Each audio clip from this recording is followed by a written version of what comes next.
Hey everybody, it's tafony here once again. Hope you are doing well. Today we are rambling about the make noise sound hack Erbe-Verb. It sounds like this.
Okay, Erbe-Verb, something of a legend. I am very excited to cover this one together with you today, but first I need to give a huge shout out, a huge thank you to our good Euro pal Jesse, the passenger monosynth, for lending this to me. I really appreciate it. Thank you so much. I couldn't do it without the help of y'all. And with that being said, this isn't in production anymore, I believe. I know they made a black version of it at the end of its life, but I do believe it has since been discontinued, so I don't know if it'll come back at some point or what. I know they did reissue that low-pass gate at one point, so I don't know. I don't know what the future of the Erbe-Verb holds, but I know I never really considered it because it had a mono input and not stereo. So if that's something that's important to you, do keep that in mind. I will say, though, I watched a sound hack interview with them talking about the design behind the Erbe-Verb, and basically they said in it that like the mono wasn't a lack of ability or resources or the ability to add a second jack on it, whatever. They basically said that the reason they went with mono is because where do you place stereo? Now, they're saying that like if all of this modulation control and size and modeling of rooms and what have you is possible, where do you put two sources? And I'll say, like, I don't know, where do other reverbs put the two sources? Like the Performer, the Desmodus Versio, other reverbs I've tried in the rack, like they find a way to preserve my panning information. They find a way to use the overseer, so I'm not really sure. Anyway, that was their choice, and you should consider that if you're looking at the Erbe-Verb, although, like I said, I don't know if you even can look at Erbe-Verbs anymore, so that's okay. Hey, let's jump into this one. I'll say right off the rip as well, I'm about an hour into this one, so we're going to go at this with the use of manual a lot today, and one of the first things that I did while checking this out, and I didn't notice until I pulled out the manual, unity gain for the input is actually supposed to be at 3 o'clock. Now, I don't know if that was intentionally to encourage you to not overdrive it at all or something like that, but just keep that in mind that you probably want to be beyond noon. I was cranking it all the way up to full when I was doing it before, so makes me wonder if my Q-Pass video was like that or something too, but hey, it is what it is. It sounds good.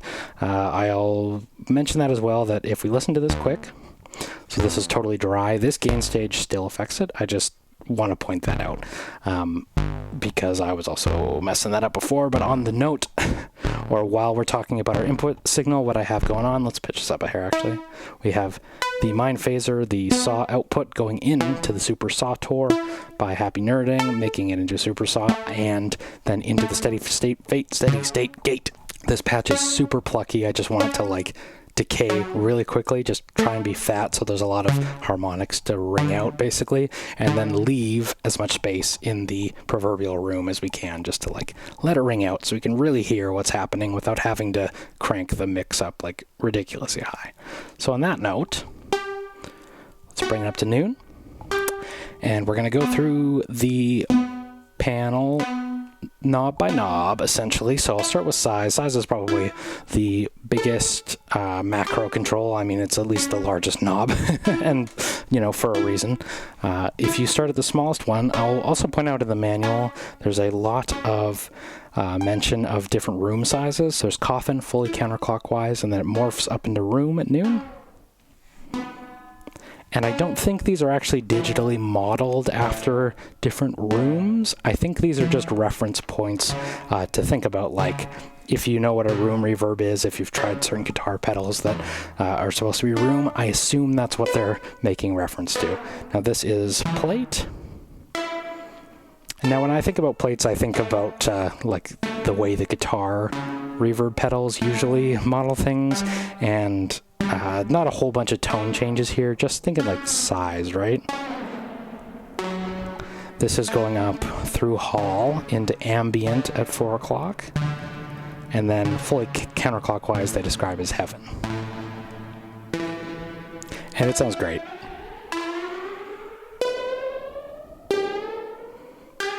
I'm sweeping through it because I want to point out that the size changes.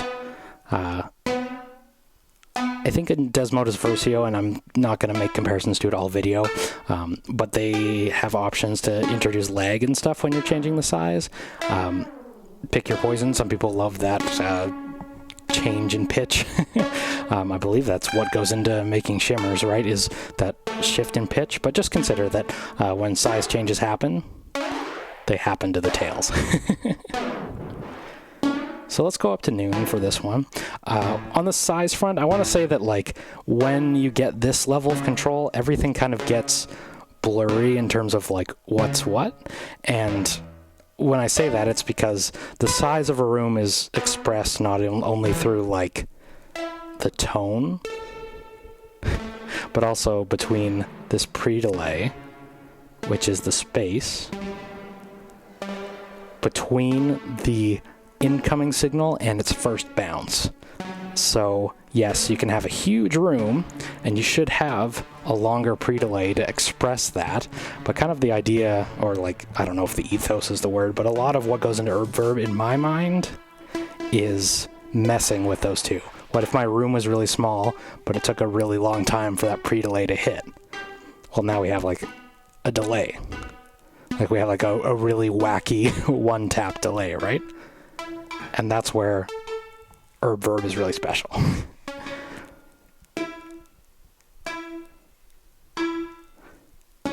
Could almost slap back it to the point of not doing anything, but I mean, realistically, if you're here, you want to hear some of this, and I think I'll just right off the rip go into that territory of huge size, shortish pre-delay, but maybe if we back it up a little bit, we can let it ring out a little quicker,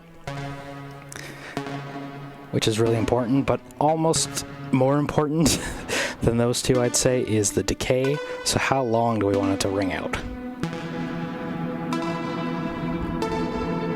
And this is the rings into clouds that I'm here for.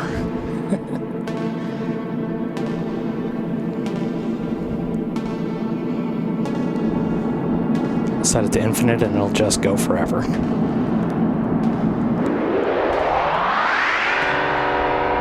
Shrink the size.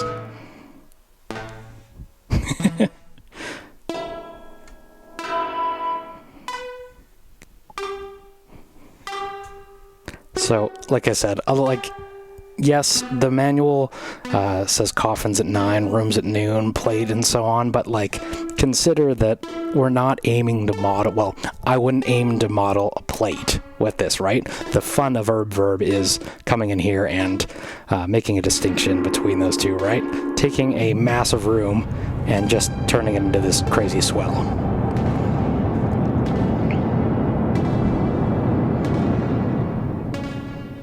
Now,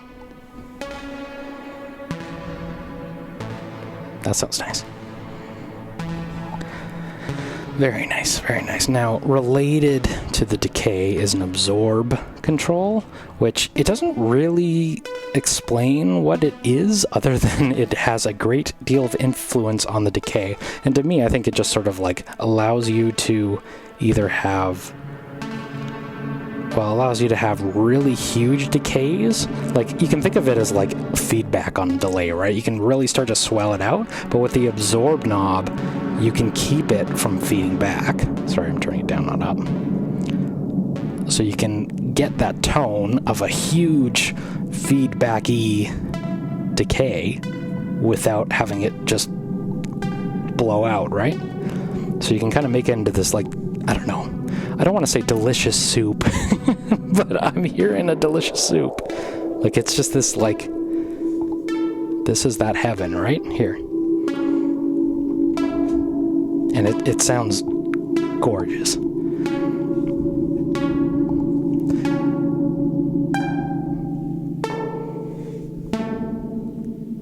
Right?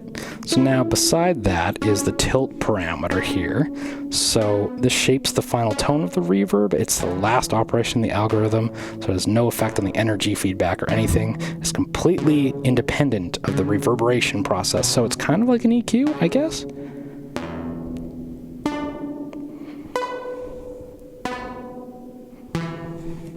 So that's after everything else.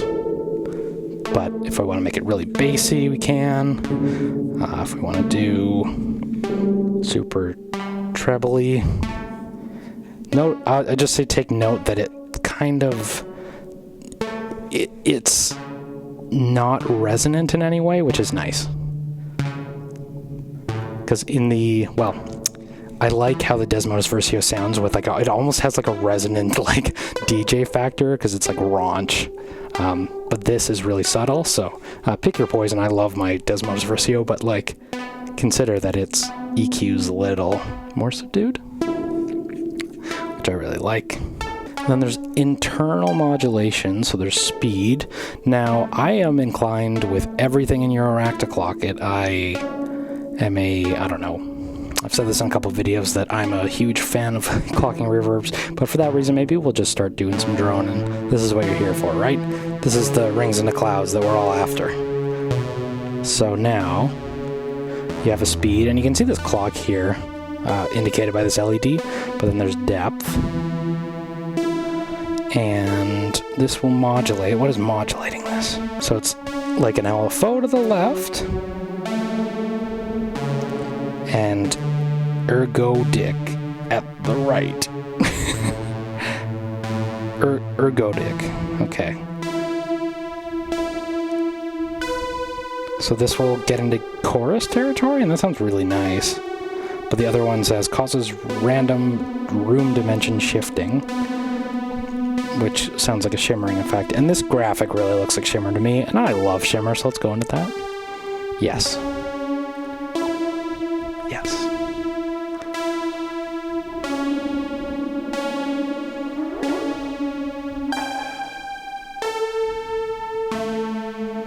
Now, on top of all of that, there's reverse. Reverse. So now, I'll mix it fully wet just to hear it. If we make this a little less crazy.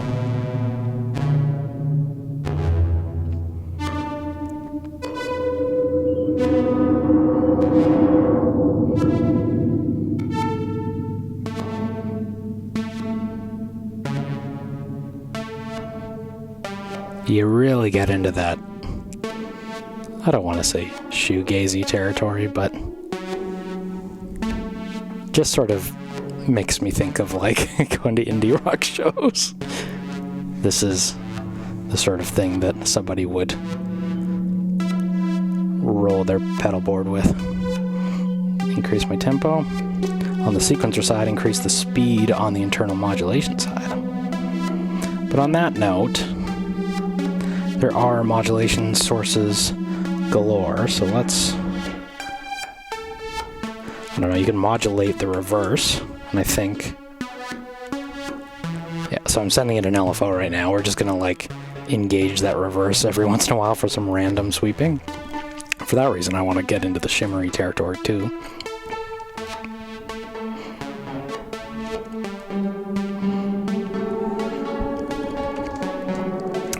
And much like the Mimeophone, I'm going to say there's a lot of just patching in and exploring, like, what crazy reverb space can I get here? There's an LFO going into my decay.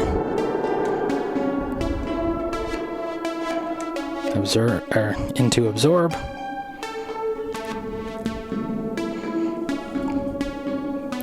Send another one from my mind phaser. None of this is clocked.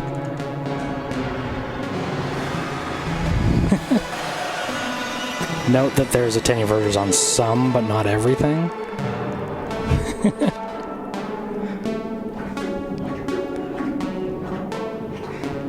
And like I say, I'll never be able to cover every single thing on every single module, but if we just throw this modulation at a bunch of things,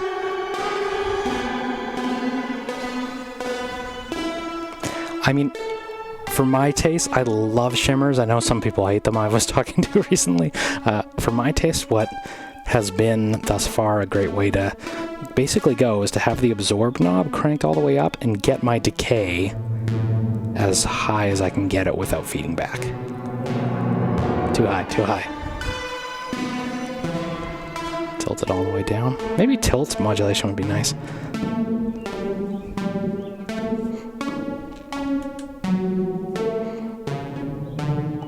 Yeah.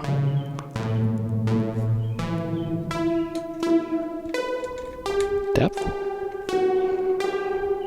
So they're attenuators, right? I'm going to send that modulation negative. That sounds really nice. Speed cranking up. Size going up. Decay going up. Tilt going into the positive territory.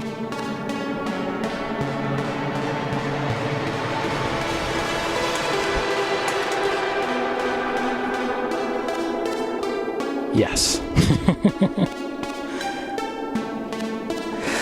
That's what I'm here for, folks. Those are the sounds. Let's go into size.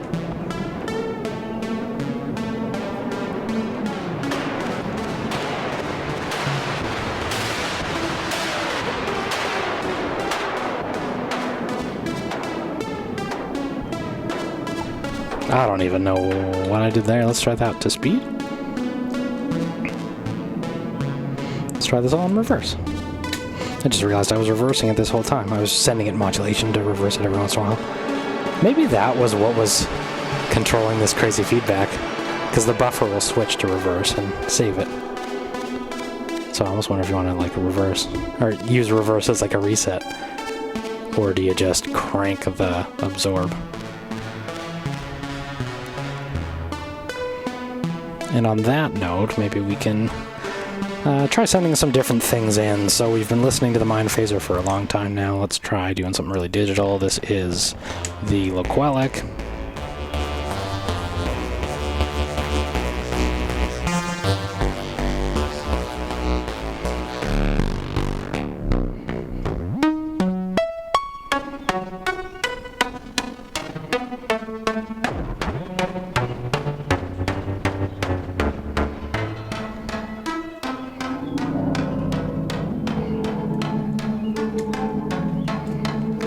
Modulate the mix, why not?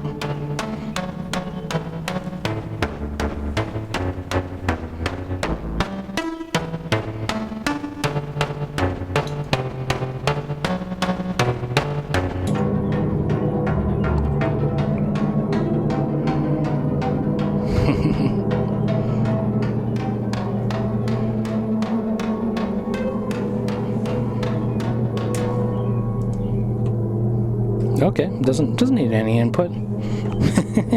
No time for your silly games. Got no time for jibber jabber. Modulate that size.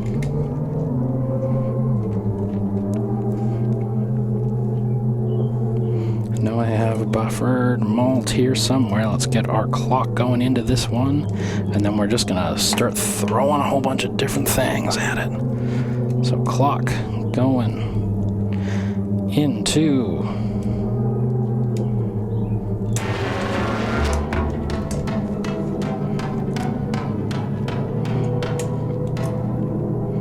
Alright, one moment. I'm out of buffered malts. 6 minutes yet left. This is Laquelec. Tempo in. Oh, almost like Transgate. Yeah.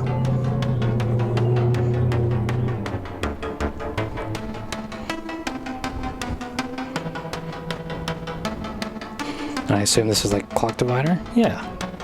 Let's go into that chorusy side on the left. Yeah. So that was Laquelec. Let's go Piston Honda because it's my favorite combo, I think.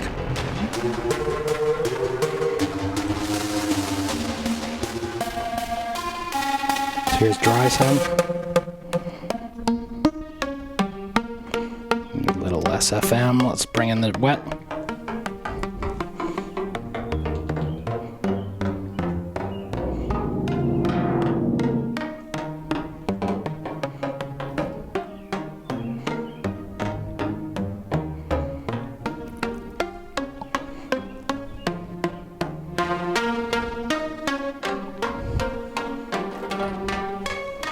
Yeah, heavens, heavenly days.